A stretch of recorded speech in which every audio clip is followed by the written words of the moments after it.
And so, for those who don't know, I am responsible for government affairs.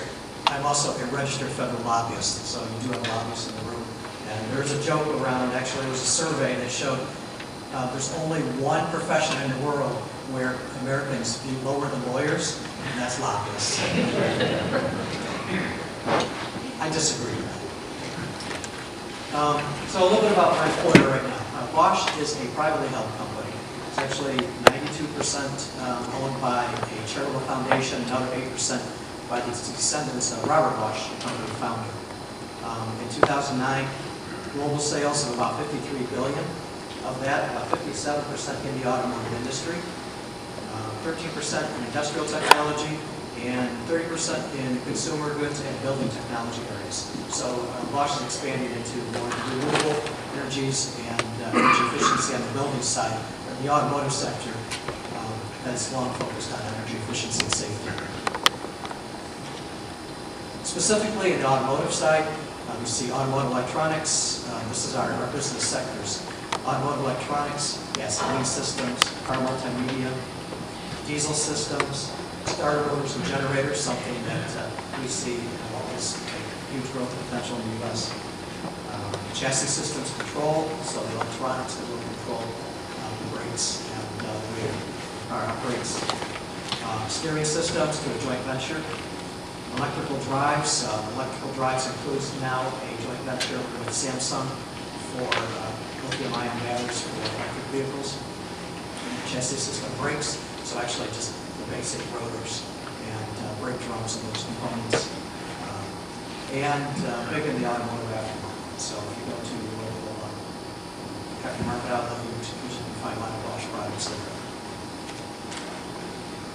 Bosch has multiple brands in North America. It's top list, as you can see, a lot of the automotive business, both in the aftermarket as well as in some of the original equipment. Cobusys is our joint venture brand for batteries in the U.S., which is then a subsidiary of S.A.A, which is a 50/50 joint venture I mentioned. But there's also a smattering of other brands that you may or may not know are actually Bosch.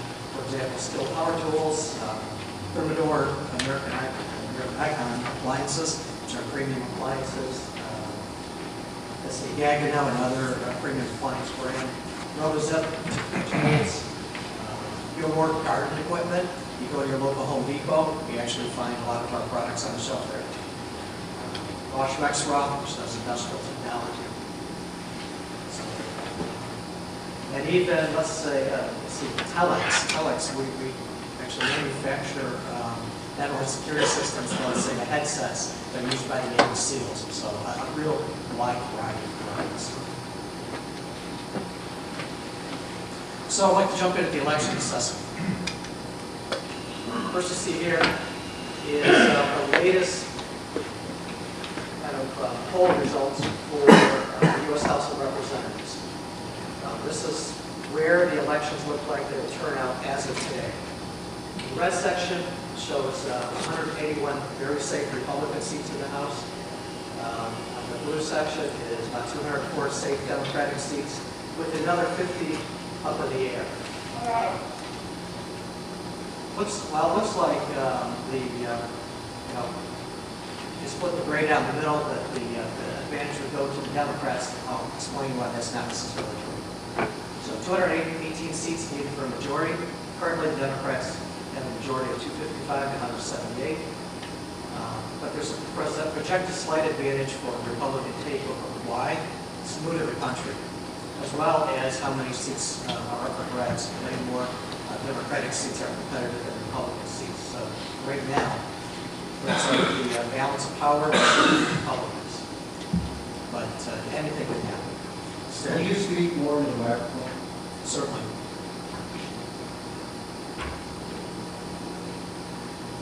So what's the anticipated result of that?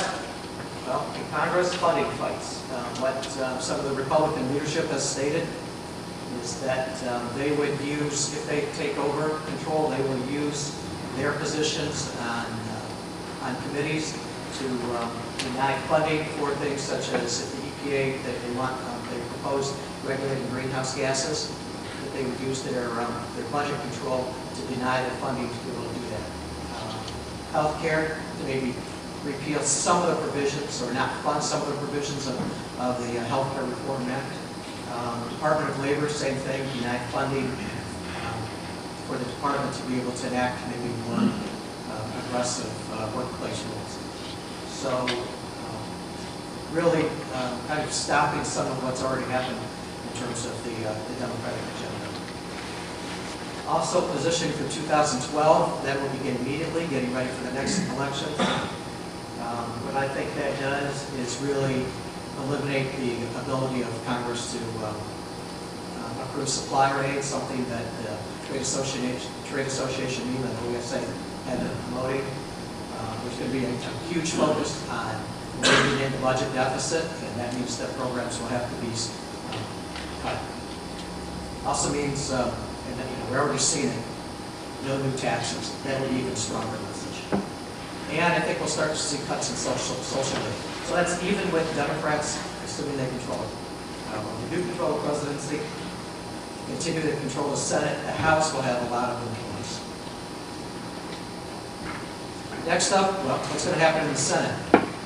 Right now, again, 48 pretty safe Democratic seats, only a third of the House numbers for elections, so 48 pretty safe in the DC. 40 of the Republican, again, about 12 now undecided. But in the Senate, it's a little bit unique in that you need 51 seats for a majority, but really you need 60 votes to be able to move legislation. Part of the reason that the Democratic Congress, with a 57-41 majority, and actually a working majority of 59, had not been able to enact many of their agenda programs. What's the anticipated result? I would say a moderation of the agenda. So it looks like everything is an advantage of the Democrats. On the Republican side, there's been some nomination of candidates that maybe outside of mainstream views. So, for example, in the state of Delaware, the Republican was expected to win until at least the nomination of a Tea Party favorite, and his polls have now switched to the complete opposite.